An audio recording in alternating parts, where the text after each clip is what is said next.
Broadcasting live from the Business RadioX studios in Atlanta, Georgia, it's time for Atlanta Business Radio, spotlighting the city's best businesses and the people who lead them.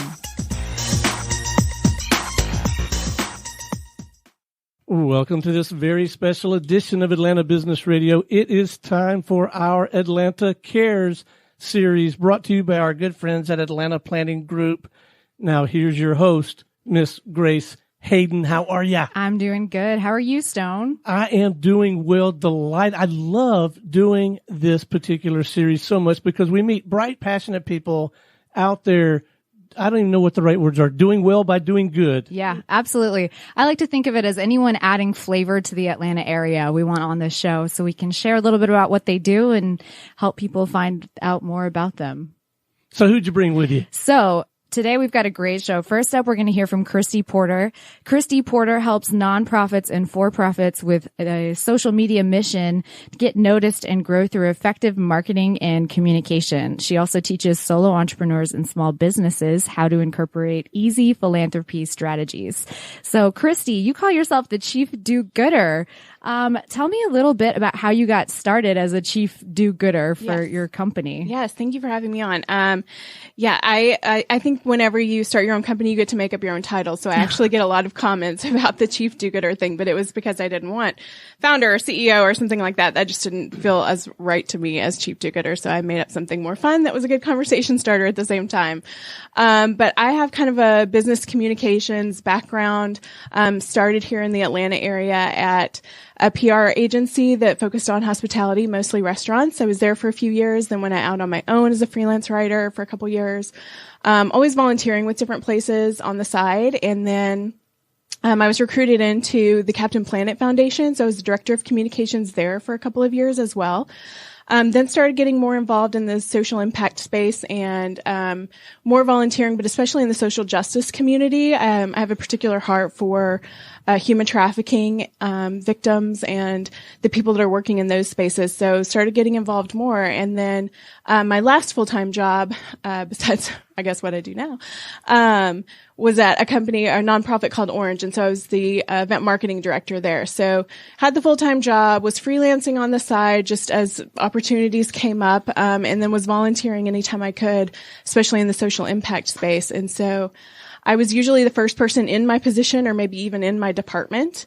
So I enjoy going in and setting things up. And I kind of felt like I had done what I set out to do there at my last full-time job and was trying to figure out what was next and was looking back on the people I'd volunteered with, freelanced for, and built these relationships with, and really wanted to play more in the nonprofit and social impact space. And, I was very lucky to be in the restaurant industry as chefs started becoming rock stars, and that was a new trend. Then I was in the green movement as that started taking off and becoming a big thing. And then in 2012, when I was formally introduced to the social enterprise movement, which is the intersection of cause and commerce, I thought this is the next big thing for business, and I really want to be in this space more. So went back to the people I'd been helping out and said, hey, if I went and did this on my own, would you guys be able to pay for projects?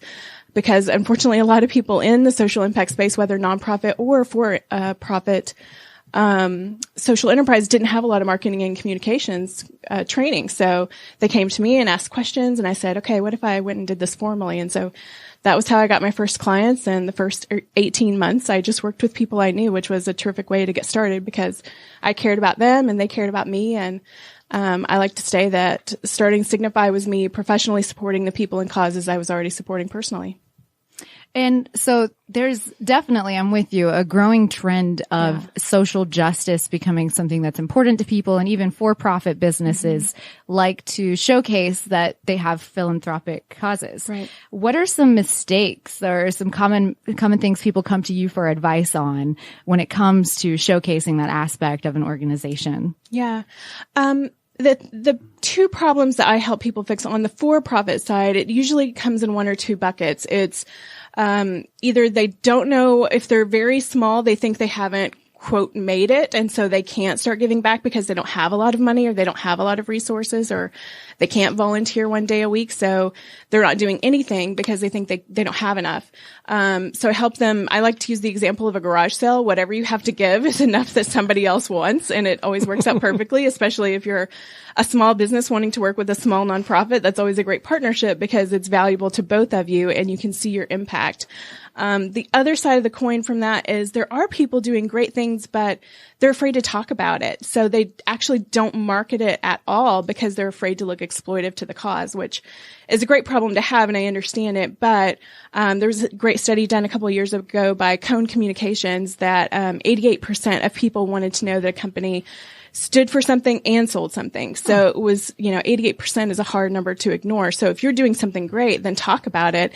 And that's just another way you can promote a cause that you care about. Of course, there's a fine line that you have to walk and in not looking exploitive, but too many people I think are holding back on what they're doing, because they're afraid to look like there's something wrong or looking exploitive to the cause. But I think we're all interested, I use the example of shoes. A lot of people know Tom's shoes. And so, somebody said I had $40 and I need a new pair of shoes, and the two pairs of shoes are comparable, but one does something good and one doesn't. A lot of people will naturally make the assumption to go in the direction of a shoe that's doing something good. So it's a great thing to talk about. It's a great thing to get employees engaged on, new customers, retention. I mean, there's just so many benefits across the board. So I'm excited that we're seeing it take off. So it sounds like there's a business case for doing There good is. in addition to it being 2020 and we need to do the right thing. Yes. But that's interesting. And so you tend to work for companies with cool names. I heard Captain Planet, Orange, and now Signify, your own Yes, brand. I What have does the name standards, mean? Yeah. High standards for cool names. Yes.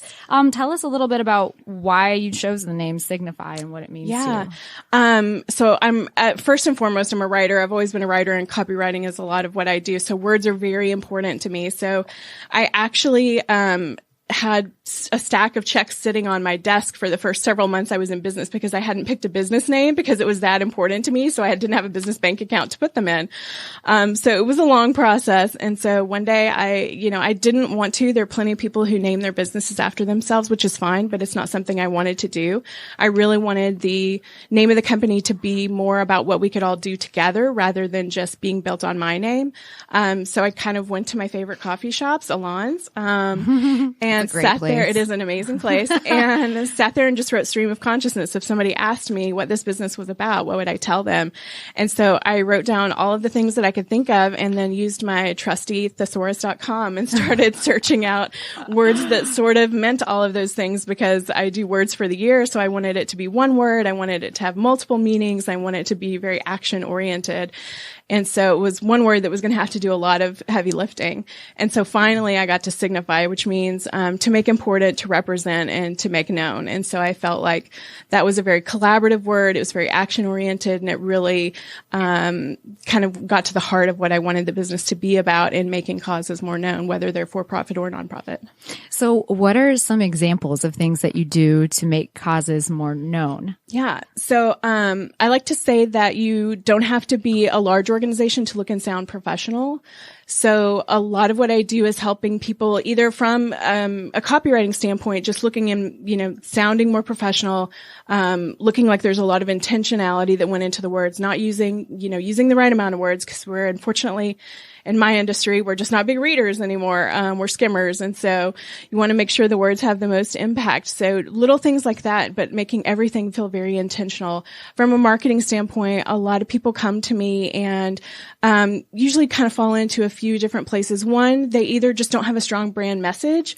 They are really passionate about what they do, like a lot of people in this space, but they don't articulate it well. Or if I ask them, okay, if you serve a homeless the homeless population and this organization does the same thing, what's the difference between you? And they can't articulate it well. And we all need to know what makes our brand special to make it stand out, because I only have so many dollars to give. So I need you to make a case for where my money's going to go and how I can really get behind your mission. And then part of it is just they got really bad advice. And if they're small or have I think it's almost 90% of small businesses have less than 20 people. So we're not talking about large marketing and communications departments. So somehow they either got the idea or were given bad advice to like open all the accounts and do all of the things. And now they're just overwhelmed and not doing any of it. So it might be just helping them focus in on what's actually going to make the most impact for them and where to use their time and energy, to get the most bang for their buck and to really find the people that want to support them, because I think all of us, whether we're conscious of it or not, are out there looking to support something. So it's how to find your right people. And so I could see that being pretty challenging because there's a big difference in the way generations receive information. Yeah. Like if I think about baby boomers, they might read the newspaper, whereas millennials will get on Twitter. Yes. So what platforms are most effective? Or are you finding any specific challenges related to those gaps in generations and the way we receive information and find out about things? Yeah. Well, part of it is about who your audience is, of course. Part of it is about what you can actually, sometimes the best strategy is what you can actually just do well. It's not necessarily what the pros tell you, but if I tell you, if you're scared to death of being on camera and somebody tells you, well, everything is on YouTube now, you have to be on YouTube, then you're just not going to do it, or you're going to feel really self-conscious about it. So that's not going to be the best advice I'm going to give you. It's to be able to do what you can actually execute well. So that's one thing. And the other thing I'm really passionate about is websites, which is kind of a funny thing to take a stand for, but we all have them. And it's kind of our digital calling card. It's our digital doorstep where everybody's going. So again, that has to, whether you're looking for, especially if you're looking for younger generations, it's got to look good. It's got to sound good. It's got to catch attention. But I think there's just so much competition that even if you are talking about an older generation, it still has to pull its weight there as well. And I actually did a client project about a year ago, and I evaluated several hundred websites. And from the mom and pop shops all the way up to global brands, a lot of them had the same elements that were missing in their websites. They're growing too fast. They're not catching up. Their mission had pivoted, or they had opened new accounts and aren't connecting them. There are broken page links. I mean, a lot of the same issues were occurring over and over again. But if that's where people are going to go to primarily find out about you, whether they got there from Facebook or Twitter or something else, or a blog post that they Googled, or, however they ended up on your website, if it's not doing the job, then those beautiful ads you're running somewhere else are just wasted money. So it sounds like you get to really know the clients and find out what mediums they're comfortable with and then try to come up with a plan for them. Like if they don't want to be on YouTube, you're not going to push them towards that. Right. Okay. Yeah. I think that's great. Yeah. So what are the kinds of people that you work for, and what are some favorite success stories, maybe a favorite client that you've helped change their marketing scheme? Yeah. Let's see. So I work with 3 different kinds of, organizations. One is nonprofits, of course. One is for-profit social impact companies. And then the third one is sort of that other bucket of, solopreneurs and small businesses looking to start their philanthropy journey. So helping them find easy ways with what they already have to give to be able to give back to the causes they care about.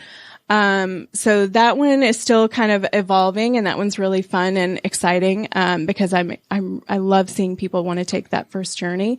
In the nonprofit space, one of my favorite clients and favorite examples is Atlanta Dream Center. I've been a volunteer with them since 2013. And they've also been a past client. In fact, they were probably the first people to sign on as my clients because I'd volunteered with them whenever I started. So I got to help them with their annual benefit dinner for 2 years. And the first year I helped them, again, it sounds so simple, and I, kind of harp on the same things over and over again because they keep coming true, but it is that looking and sounding more professional, because like a lot of nonprofits, they had a lot of people chip in over the years. It wasn't the same people weren't helping year to year. So we were trying to just gather everything, put it in a really cohesive manner that their staff could deliver on, and really helping. They were starting to outsource to people like me at the time. So it wasn't all on their staff either, because their staff already had a lot to do. And at a big event like that, their staff needs to be talking to the donors. They don't need to be bussing tables.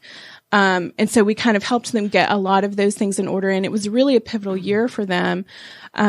whenever they were starting to branch out from only, insiders and people who knew them and had been around from the beginning to people who were helping spread the word and people who didn't know their message as well. So we had to completely pivot their messaging to bring in a whole new audience. And that year we quadrupled their fundraising donation. Wow. And so it was a lot of tweaks. And, the staff actually left that night, not just feeling, obviously the money is great, but not just feeling that, but they actually felt like they were there doing what they were good at doing, and they were doing their jobs and not just having to run around making sure the plates were cleared and a lot of things like that too many nonprofits have to rely on at those big events because they just don't have enough resources and manpower. So some of those little tweaks that can make a huge difference. So in addition to helping nonprofits function a little better, you also in your business support philanthropic causes as well, correct? Yes. Do you want to touch on that a little bit? Yeah. Mostly what I give, because with all of us, it's one of my most valuable things to give is my time. So I do give donations from time to time.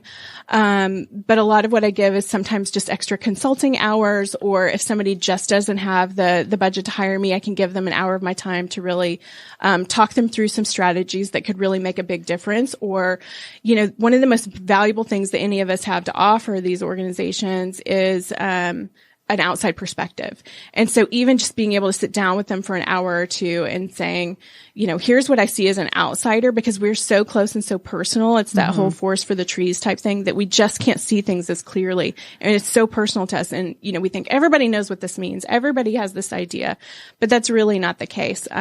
So for some of my clients, even my clients at Dr. Bombay's tea shop, their proceeds from the tea shops send girls to college in India.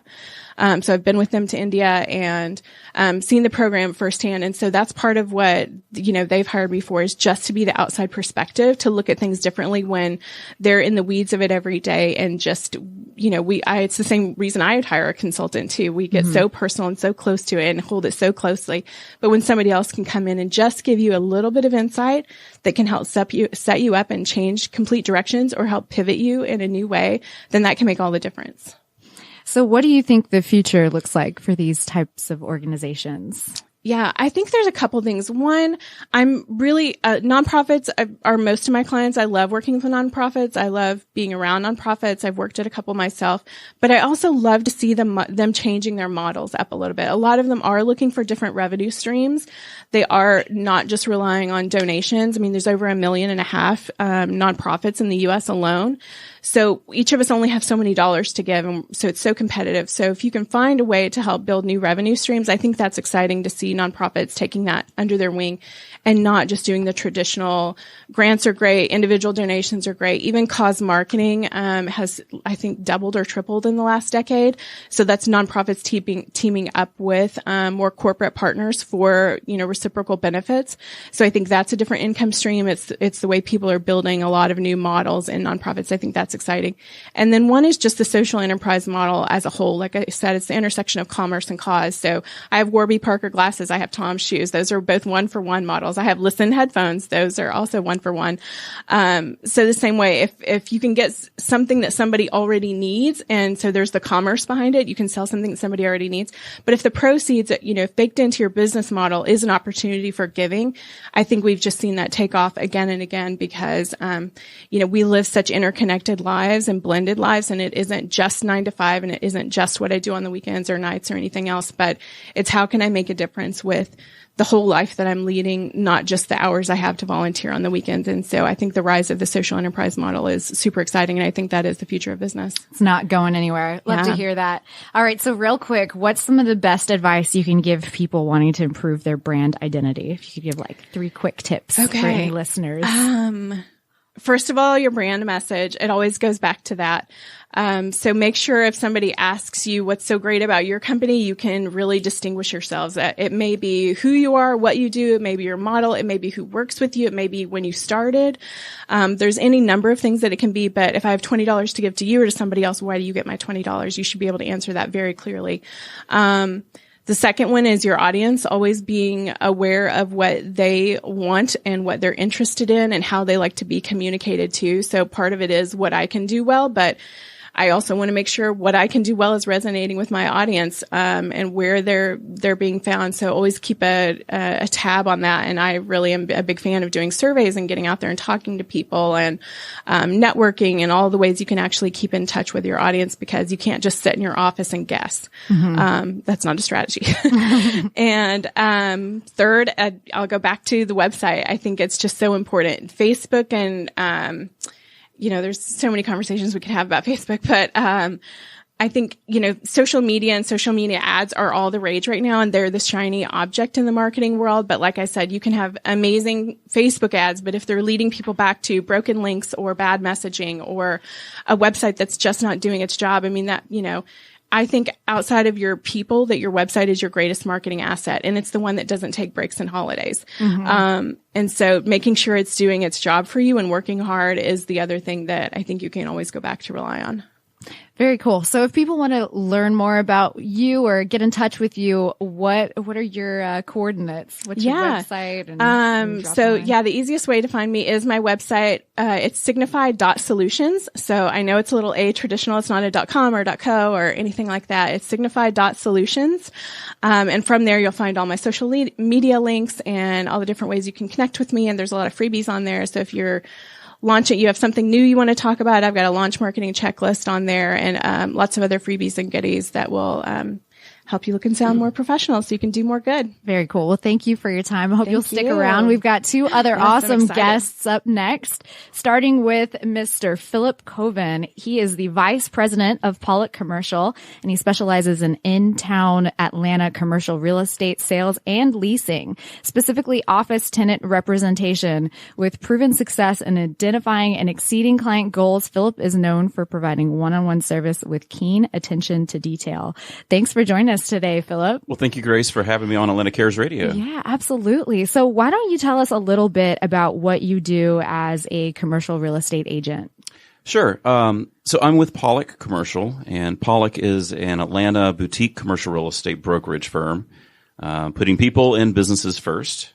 We focus on building long-term relationships with commercial real estate investors, owners, and tenants.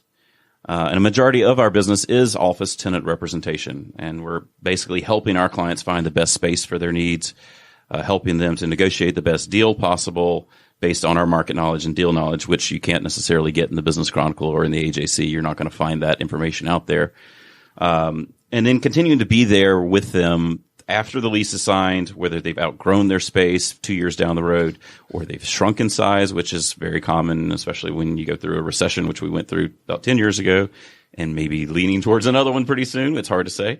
Or, maybe they've merged with another company and they no longer need that space, or some direction or operation of the organization has changed. And although we're not in the nonprofit world like a lot of the guests on Atlanta Cares, we feel what we do is very important, because if you look at any organization, what they pay for their office space is a big portion of their monthly operating expenses. And so if they've gotten in too deep, then the organization's not going to survive. And so they need a trusted advisor, someone who really knows how to negotiate for them. And that's what we're here to do. And we're boutique by choice. There are only 4 agents in our office, so we're a pretty small firm. We're not trying to be the big firms, and we do try, though, to make every one of our clients a priority. We take the time to learn your business, understand your business objectives, educate you on the process, and execute a targeted plan that is well aligned with your organization's goals. And we feel like we do a great job of looking out for our clients' best interests versus just getting the deal closed and getting a paycheck. And we try to do the hard work so that you don't have to, because everyone else, you don't have time to go out there and call on all the buildings that you see and trying to negotiate that and feel like, am I missing something? Am I doing the right thing here? And then we try to just be there. It's a long-term relationship. It's not a short-term, in and out kind of thing for us. We're also very active, in the brokerage community, especially with the Commercial Board of Realtors. The head of our company, Jeff Pollock, is the president-elect for 2020. Wow. And then within our office, I'd say we're all pretty civic-minded. Personally, I serve on the boards of 2 nonprofits. I'm on the board of Freedom Park Conservancy and Easements Atlanta, and very involved in the neighborhood I live in, Emmons Park, and have served in the past on the board of the Atlanta Preservation Center, I'm also an elder at Central Presbyterian Church downtown, which operates an outreach and advocacy center, very involved in social justice reform, and a lot of advocacy issues. We're directly across the street from the state capitol, so we have a lot of visibility there when there are, certain things that are going on across the street. Wow. Yeah. That is impressive. So you really get to know your clients. You develop a long-term relationship. You're involved in the community, and you're keeping up with trends in commercial real estate in the Atlanta area, which has been booming. Do you want to talk a little bit about some of the trends that you're seeing in commercial real estate in the area? Sure. Yeah. One of the things that we're seeing a lot of, and you're hearing a lot about this in the press, is the space sharing concepts. So, shared desks, basically, amenities that you're getting that you wouldn't normally get if you're just renting an office with one or two private offices. You're getting shared meeting rooms. In Atlanta, Regus was the king for many years, executive suite space. But now we have things like Industrious. We have Spaces Atlanta, which we're sitting in right now. There's another Spaces Atlanta over at the Battery right there by the stadium.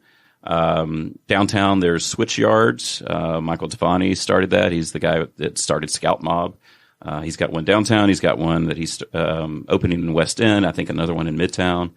And then, of course, there's WeWork, which has been in the press a lot lately. Yes, not necessarily for the good. I could say have seen that coming maybe a year ago, but it is a concept that I think is going to continue.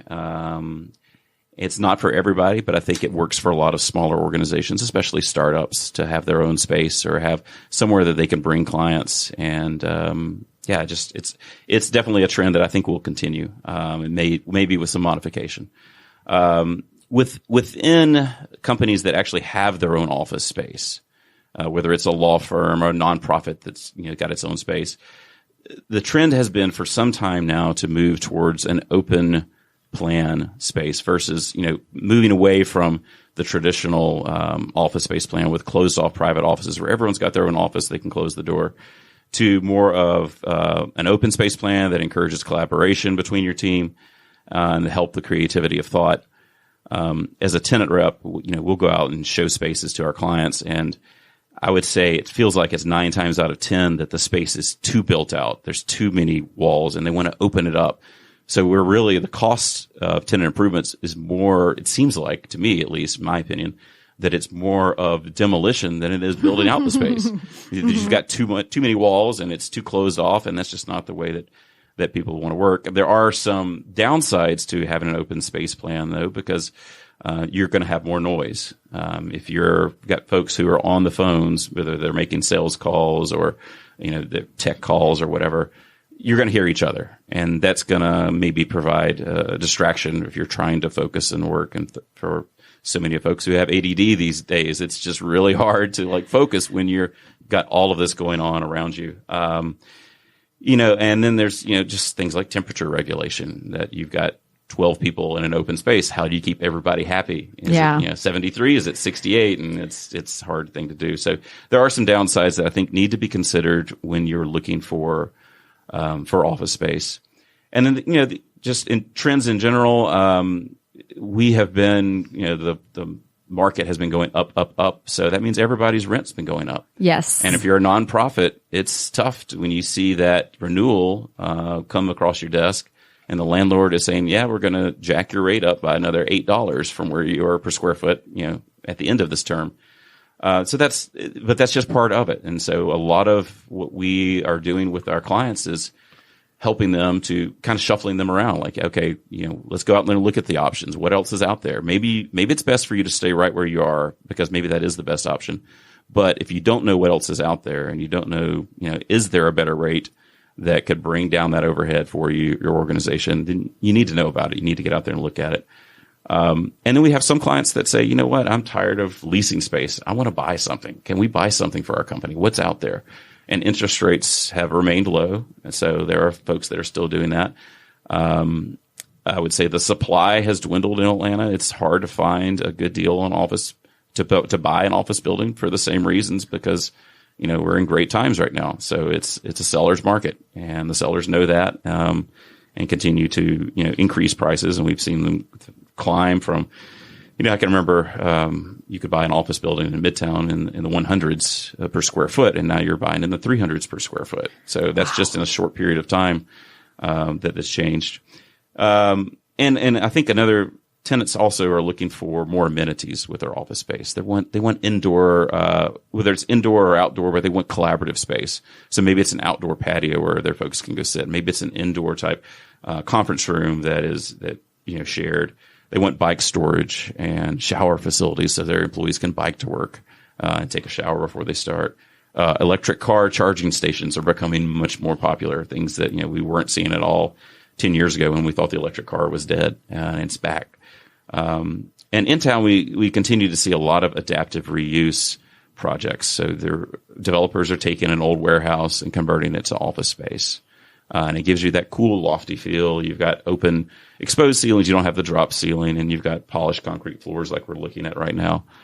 And then I think, in Atlanta specifically, we're seeing a lot of densification around city centers.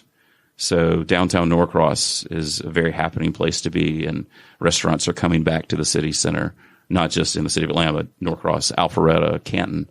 Kind of across the board, we're seeing a lot of that.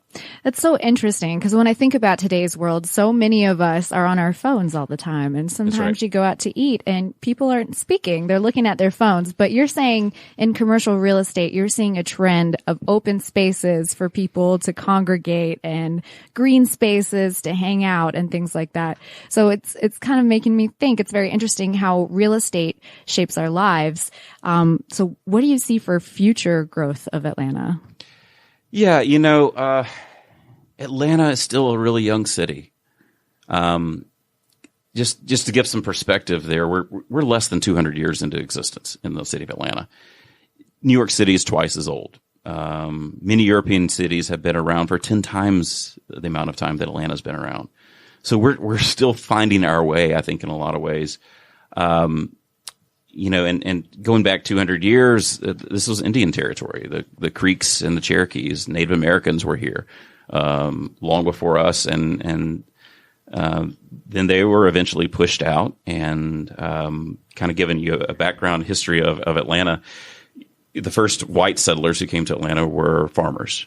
And so for a long time, what you see downtown now was farming territory in the 1830s, 1840s, 1850s. And then the railroad came in, and Western Atlantic was laid out, which basically started with the northern terminus in Chattanooga, and the southern terminus was downtown, what became downtown Atlanta, and that's how Atlanta, was built around that terminus. And that was 1850, basically. Atlanta had a population of 2,569 people just a little over 150 years ago. Wow. 2,569. Impressive. By 1900, we were up to 419,000 people. Wow. 50 years later, we had passed the $1 million, right at the 1 million population mark. 30 years after that, we doubled to 2 million. And then another 20 years into the year 2000, we passed the 4 million mark. And right now, our current estimate is about 6 million people. And that's the metro Atlanta area. The city of Atlanta population is still right about 500,000 people. But metro, the statistical area, we are the 9th most populous metro area in the U.S. We have no natural boundaries like a lot of other major cities. We're not built on an ocean. We're not built on a river. We're not built on a lake like Chicago is, which leads to sprawl. Now, the sprawl is not necessarily smart growth, but it's going to continue because if people want to find cheaper land and I'm willing to drive an hour and a half, they can do that and go a little bit further out in all directions. I think we'll continue to grow in every direction possible, and I think we're definitely going to see a lot more of growing inward, infill development, filling in the gaps, densifying what we have, and I think that's the kind of smart growth we do need. I'm a big proponent of mass transit. We can talk about that as well, but I think we need to locate people along transit lines. We need to locate people where they've got other transportation options rather than continuing to get further and further out. And tackle our traffic issue in Atlanta. Tackle our traffic issue. That's right. And so, from someone who focuses on in-town markets, the submarkets that I see that have a lot of potential right now, we've seen over the last 10 years, maybe a little bit longer, 15 years, for West Midtown has become a really popular submarket. Inman Park, Old Fourth Ward, Edgewood, Chamblee, Brookhaven, and next we've got the Memorial Drive district is just popping. That area from the Capitol heading all the way east to really to Moreland and even further. Lots of new restaurants, new developments, new townhomes, new people moving in. East Point, College Park. Those are logical places for people to move because they're on the MARTA line. They're close in. You can get anywhere really quick. The housing prices are much lower than if you're looking north of I-20. The South Side, in my opinion, is way overdue, and it's coming. And then personally, I love downtown. I think that downtown, I've always wondered, having only moved to Atlanta in '96, I remember first seeing Midtown, and Midtown was just a wasteland of empty buildings, lots of parking lots, lots of vacancy. The Biltmore Hotel had been vacant, I think, for 18 years when I moved here in '96, and was it was really kind of a homeless hotel. It was boarded up, kind of forgotten about. We had at least one U.S. president had stayed there overnight. Lots of had these two beautiful ballrooms, and it's all been restored. And thanks to Jim Borders and being a little bit brave and bold, I think that was 1998. So just a couple years after I moved to Atlanta, he came in and restored the Biltmore. And then you started seeing a new development or redevelopment, reoccupancy of the buildings that had been boarded up for all these years around there. So Midtown's is night and day from where it was 20 years ago. Downtown hasn't quite done that, but everything that you're reading about in the AJC and in the Business Chronicle now, there's so much going on downtown. It's just mind-boggling to think about. That's kind of reassuring because, maybe that means our commutes will start getting shorter as people start moving in town. And you said you did have some thoughts on public transportation in Atlanta and transit in general. So kind of curious. Yeah. You got me a little bit hopeful. So sure. Wanted to get your thoughts. Sure. And again, Atlanta's a very young city. We didn't have our first mass transit until 1871, and that was a streetcar. We didn't have a subway system until 1979, unlike New York and Chicago and the other big cities. And that took us 14 years of discussion to get to that point where we actually had a train system. And granted, it's still somewhat of a spine that really hasn't grown like it should in the 40 years since it first came to existence. But there's so much involved with politics and planning, and now construction costs are very exorbitant. If you want to add 1 mile of train, I think it's just millions of dollars, and it's incredible to think about. But we do have currently we have 47.6 miles of rail on the MARTA line, 38 rail stations, and so people think, well, there's just not many stations, but there's 38 in the city, and I think that's a great start. And then there's this little thing called the Beltline that came out of nowhere in 1999, I want to say, or 98. A fellow named Ryan Gravel, who I count as a friend, did a graduate thesis project at Georgia State to say, hey, here's what we could do with these abandoned rail lines in the city. And that the idea was to take those abandoned rail lines and create walking paths and to also create pedestrian-friendly rail transit. Well, the walking paths have come along quite well. There's a 3-mile trail on the east side. There's a 3-mile trail on the west side. There's some other interim trails as well. Eventually, it will be a 22-mile loop. And the rail transit, I think, has lagged behind, but there's an advocacy group that's pushing for that rail to happen that will help us connect the folks that live in the in-town neighborhoods. Now, you may say, well, I live in the suburbs. How's that going to help me? If you're living in the suburbs and you're driving downtown, if you can get anybody off the road who's ahead of you, doesn't that help you as well? That's a good point. If you can get me off the connector in the morning because I'm heading from my house just a few miles north, but I hop on the connector in the morning, and if I want to do it and take that, wouldn't it be great to get me out of your way? Even if you're not going to use it. Hadn't thought about that. So angle. I still struggle with this thing. Like, well, it's not helping me out here where I live in Gwinnett or Cobb, but it will. It may not help you directly, but it's going to help you indirectly. I live in Inman Park, and I'm a block from a train station. I'm also about 4 blocks from the Beltline, and my wife and I chose where we live. We gave up some things. We gave up having a big backyard, and we gave up, having a huge house, but we wanted to be centrally located, and we wanted to be near the Beltline and near a train station because we feel like, as Atlanta continues to grow, traffic gets worse and worse. Those things are going to be more and more important.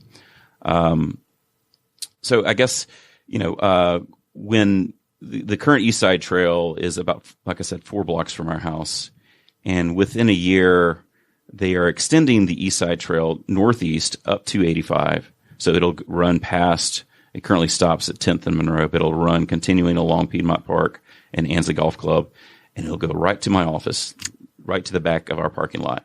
And so a year from now, I hope to be getting on my bike in the morning. There you go. And getting off the in-town streets and letting some others have their, getting have out fun. of the way. I'm going to get out of the way and not be sitting in front of you at the red light, taking my bike back and forth to work on those days that I can do that when I don't have appointments and have to be places. But yeah, I think the Beltline, in my opinion, is the best and in some ways the biggest development in the city in decades. It's not one single location. It helps us all throughout the city. It makes our city more walkable and connected. And you see the city differently when you're on the Beltline. You're seeing it from a different angle, from a different point of view. And you're exercising, I'll be getting my exercise just biking back and forth to the office. So I cannot wait for that day. It cannot come soon enough. And then the other thing that the Beltline does is it has spurred on roughly $10 billion in economic development. That's approximately half of that has already been realized. So let's say there's $5 billion that has actually been realized, another $5 billion in the works. It has delivered 10,000 new jobs, and this is according to the Atlanta Beltline's website. And it's created or improved 1,300 acres of green space in the city, which just improves our quality of life for everybody. So yeah, that's, I could go on and on about that and get on my soapbox, but I think I've given enough there. No, and it's so reassuring to hear all the ways that, I guess I didn't realize how impactful commercial real estate is, and just all the developments and the ways that they make life more efficient, but also bring people together. So thank you so much for sharing that. And if someone wants to get in touch with you, what's the best way to get your information? Sure. Yeah. Shoot you an email or a text or call. So you can call me at 404-662-2212. That's my direct office line. Our website is pollockcommercial.com. That's POLLOCK commercial.com. And we're also on social media. We're on Facebook. We're on Instagram. We're on Twitter. So yeah, you can check us out at all those places as well. Awesome. Thank you for such an insightful interview. We hope you'll stick around because our last guest is going to be a real treat. We've got Miss Kitti Murray from Refuge Coffee Co. Her and her husband live on the edge of Atlanta in a refugee community that has been called the most diverse square mile in the world, also known as Clarkston, Georgia. And this has been the most intense and inviting neighborhood they've lived in their experience. It's taught them to dream big and love even bigger. And one expression of that love has been their coffee company, Refuge Coffee Co., a nonprofit that Kitti founded as a way to join hands with neighbors near and far and create an opportunity and true refuge through coffee and community service. So thanks for joining Thanks for joining us today, Kitti. Thanks, Grace. And I've learned so much. I know. This has been a great episode. I know. That was incredible. So tell us a little bit about, at its core, what the mission of Refuge Coffee Company is. Sure. I've memorized our coffee sleeve. And our coffee sleeve has our mission. Our trucks have our mission emblazoned on them. But what our coffee sleeve says is that as you enjoy this drink, this cup of coffee that you're either enjoying at our coffee shop in Clarkston or when we cater with our trucks or our carts or something like that, as you enjoy this drink, you are providing a living wage job training, and mentorship for a resettled refugee who lives right here in Atlanta's own backyard. So that's really the core of our mission. And there are all kinds of things that happen that to me are really magical downstream from that, but that's why we exist. That's the mission. So why coffee? Why not, I don't know, wine or bread? Yeah. Why coffee? Well, I love it. That's why. No, I do love it. But, one of the things, my husband and I moved to Clarkston 7 years ago from the old Fourth Ward. And when we moved there, we really fell in love with the refugee community. I mean, we fell in love with the whole mashup of people who were there. And one of the things I wanted to do, I'm just a networker at heart, not quite as much as Kristi is, but very much so. And so when I meet someone that I immediately care about, I want other people I care about to know them. And so a coffee shop just seemed like the best way to maximize that. And, I've watched it unfold. Coffee is sort of like a first date. And so what we've been able to do is provide a way for people to know our community without like even making a commitment right away to do anything. So coffee is just that really easy way to get to know someone at initially, and then what we've discovered is people want to dive in and they want to know how they can help or how they can get involved. And then we wanted a place for our community to feel safe and welcomed and that to know that there was no agenda for them. And a coffee shop is a great place for that because you can just show up. You can get a, $3 or $2 cup of coffee and you can sit all day if you want to, Yeah. And that's got to be nice for refugees coming here to have an opportunity to make a living wage, get trained and get to know the community a little bit, know the faces that they're going to see at the grocery store and have those conversations. Yeah, I think that's true. I will say that, what we often say is that we do the work we do with the refugee community, not for the refugee community. So the people who drive our business are refugees. They're the ones, they're the face of it. They're the people who do the hard work. They're the people who interact with people. And so I love that we get to show the rest of the world the value that they have, not by even saying it, but just by letting them show it. Yeah. So tell really us neat. a little bit about the job training that they receive. That was interesting to me. Yeah. Okay. Our model is a little unique in that, it's a full-time living wage job. So, job training programs don't have to be living wage. But we decided we wanted to be as generous as we possibly could without going out of business. And so we offer it's a full-time job. Most of the week is spent on the job. So it's on the job training. And they're not only learning barista skills, but they're learning a lot about the hospitality industry and they're learning English because of the interaction with customers day in and day out. And then there's a 2 to 3 hour classroom time. And the classroom time is, it's really more about life and how to make a life here. It's a little bit of English. It's a little bit of, we go through just all the things you need to know to become a citizen and to take the citizenship exam. So there's preparation for that. Even though if someone just arrived in the country, you have to wait 5 years before you can apply to be a citizen, but it's that preparation. One of the things we do is we try to help our trainees kind of figure out what their dreams are because a refugee often doesn't have the luxury of dreaming. They're in survival mode. The average stay in a refugee camp is 7 to 14 years. So people are stuck in holding for a long time before they make it here. And so they're just making it, So that has been a really cool thing to watch the people that work for us look up, and look around and say, I want to contribute. I want to be a person who gives back. They immediately want to do that. And what's the path to do that? And that's what we do. We help with that path. Yeah. You help them illuminate the path. The path and kind of show them a way to make it a little easier. But what are some things that you think we should know about the refugees that come to our community? Oh, that's so I could go on and on here. They're the basic things. When we moved to Clarkston, we had volunteered with World Relief, one of the resettlement agencies, but we didn't know a lot about even what a refugee is. So the definition of a refugee from the UNHCR is that it's a person who's crossed an international border because they're fleeing violence of some kind, like war or persecution. And when a refugee gets to that second country, when they leave their home, because they have to, they get to another country and they can apply with the UN for resettlement in a third country.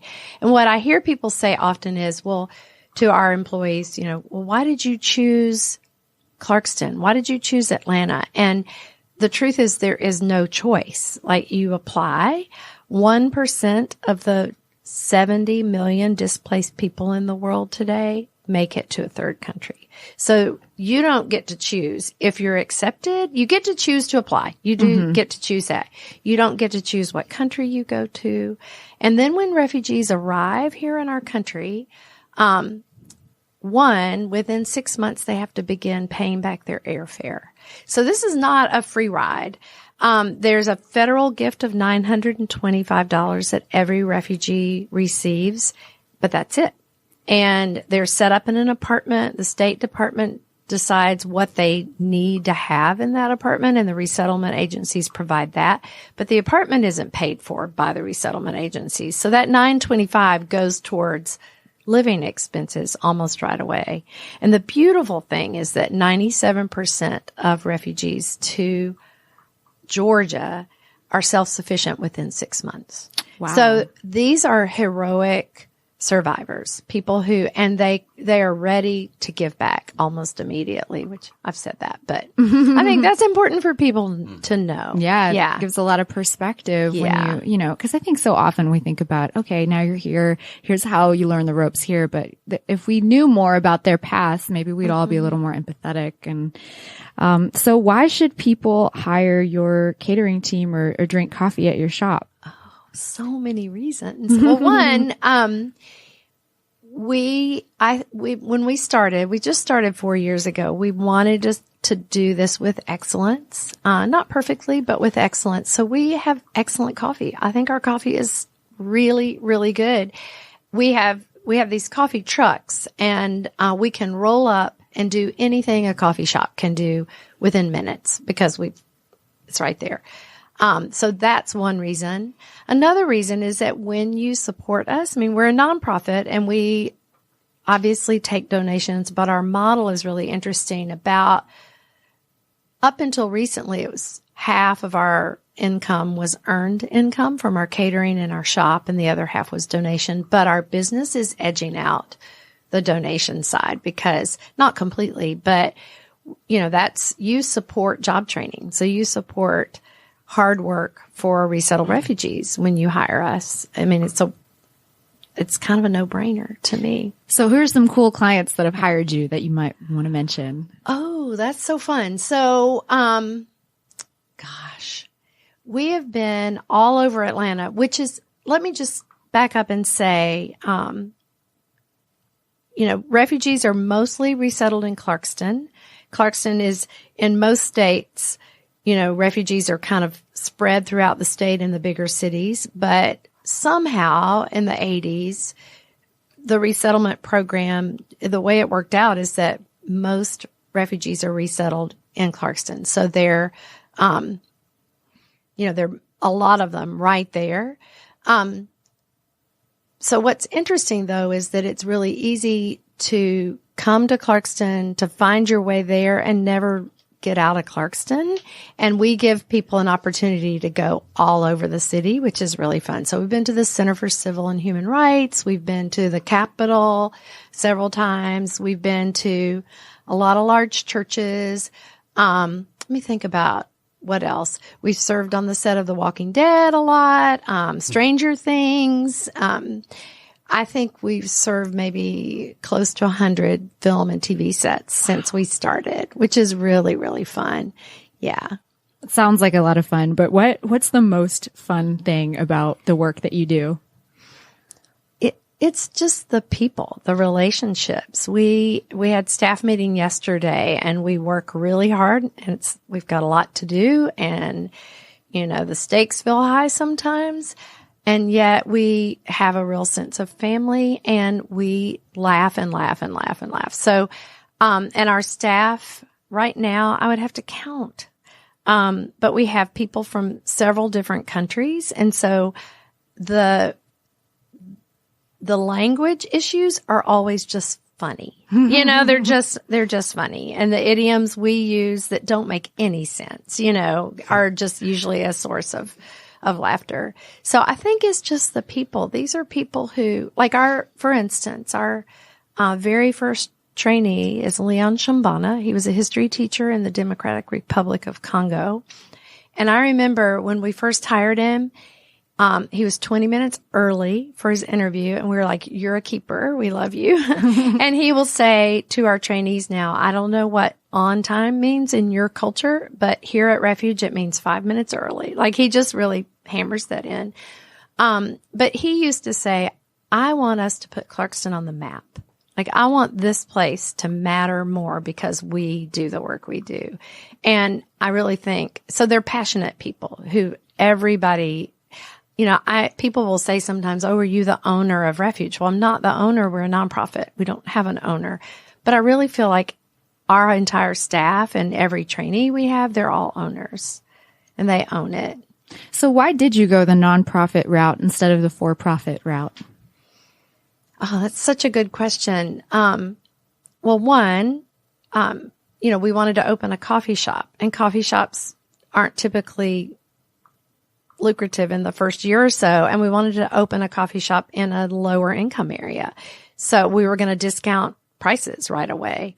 So that's one reason, but partly it was just me. I don't know the for-profit world at all.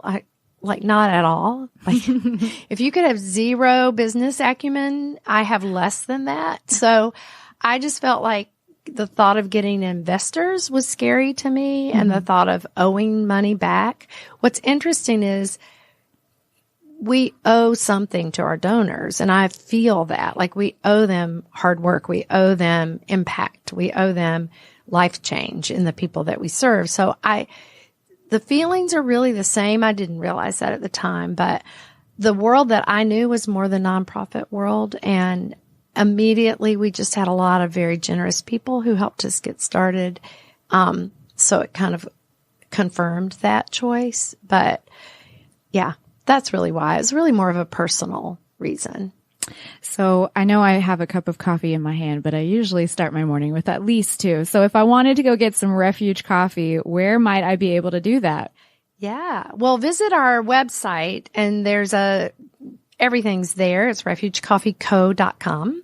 We're Refuge Coffee Co. on all the social media, or not all of them, but the main ones on the platforms. In Clarkston, and this is interesting, people think we're so far away. We are not. We are less than half a mile outside of 285 at the East Ponce de Leon exit, right? We're 4 miles from Decatur. We're really accessible to most people. Just don't go at 4:30 in the afternoon. But really, we're very, very easy to get to. We're just 2 turns after that. Awesome. We're in an old gas station. Very cool. All right. Well, I think we're coming up on time. So thank you all for joining us. Catch us next month, November 21st at 11:30. And if you want to know more about these folks, check us out on atlantabusinessradio.com. You can hear the replay. You'll have links to their websites, LinkedIn's. Get in touch with these people. They're doing great things for Atlanta.